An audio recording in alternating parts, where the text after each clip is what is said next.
These tremendous stone structures exist all over the planet, in the ancient world, as well as the modern one that we have inherited today. Some think they're just a relic of the past. Others assume that they are just aesthetic works of art. But what is the reality of the obelisk?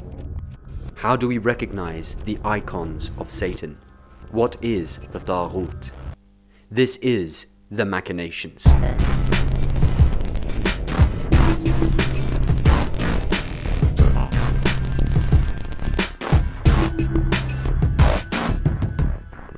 The Holy Quran states, "We certainly sent messengers so that the people may serve Allah and reject the Taghoot." Albeit in a limited fashion, most Muslims understand what it means to serve Allah, to pray, to fast, to give zakat, charity, etc.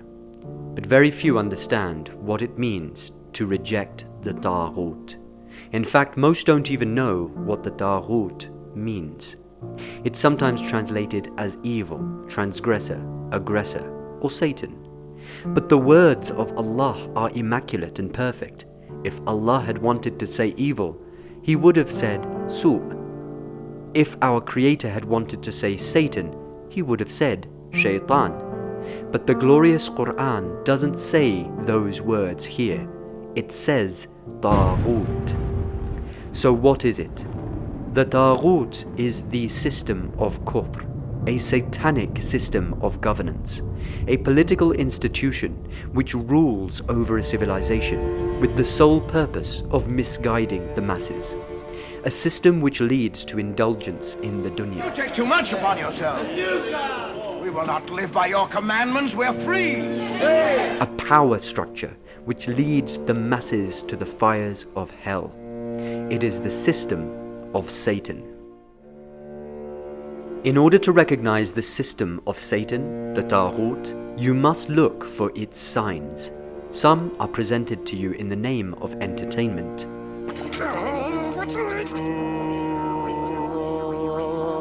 By the all-seeing eye, ye are worthy, we are not. What are you two idiots doing?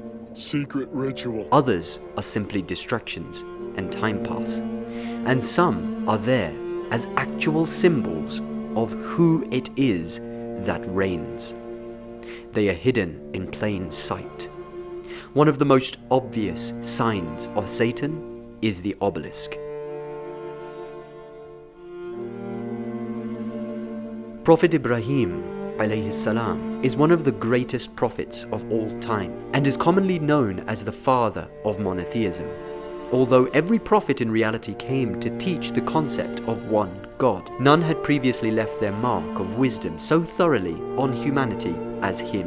It is believed that when Prophet Ibrahim was on his way to perform the sacred duties of his divine authority, Satan, Iblis, appeared and tempted Ibrahim from the top of a stone pillar, the obelisk. The angel Jibreel commanded him to throw 7 stones at the devil and reject him. This may be why Muslims have been commanded to throw 7 stones at this structure during the Hajj pilgrimage, which is mandatory for all Muslims to perform at least once in their lives. It is called the stoning of the devil. But this is not what Islam has commanded us to stone. This is not the original structure. This is. And it is quite clearly an obelisk. In 2004, the Saudi regime covered up this stone structure with a wall, allegedly claiming that it was to protect the people from accidents.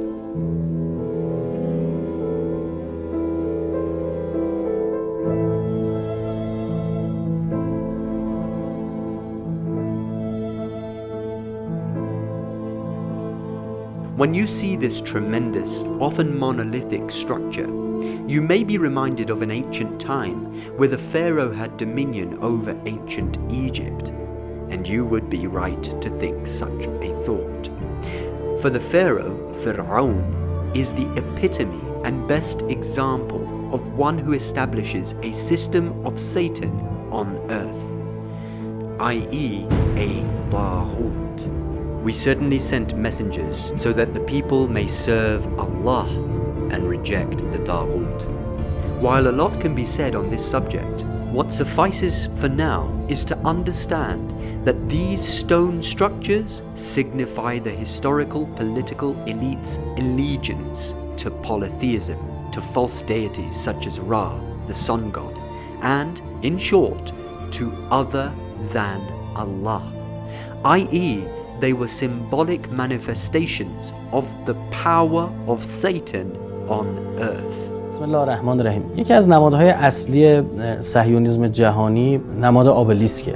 در واقع تو تعریفش هم خیلی کوتاه بخوام بگم اینه که نمادی از سلطه صهیونیست ها بر در واقع دنیاست.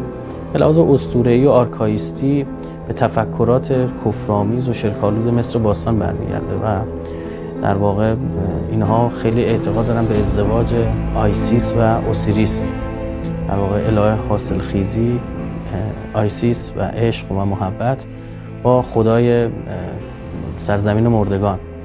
منتها اینا توی در واقع مصر باستان هم خواهر و برادرن، یعنی با هم دیگه که با هم ازدواج میکنن، شاید الگوی ازدواج با محارم هم از همین حیث بودن.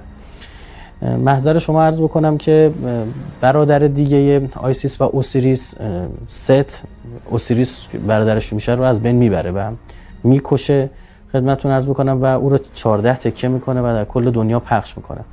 آیسیس که متوجه میشه با خواهر دیگه‌شو نفتیس میاد تا در واقع تکه‌های بدن اوسیریس رو پیدا کنه و به هم بچسبونه. تمام تکه‌های بدن رو به هم میچسبونه و عذر میخوام محضر شما، آلت جنسیش رو نمیتونه پیدا بکنه و این گم شدگی آلت جنسیش نمادی میشه از باروری خدای خورشید و این نماد آبلیسک در واقع همین میشه که حالا صهیونیست‌ها این رو با این تفکرات واقعا مشمئز کننده و کفرآمیز رو نمادی کردن که هر جا بخوان در واقع سلطه خودشون رو نشون بدن استفاده میکنن.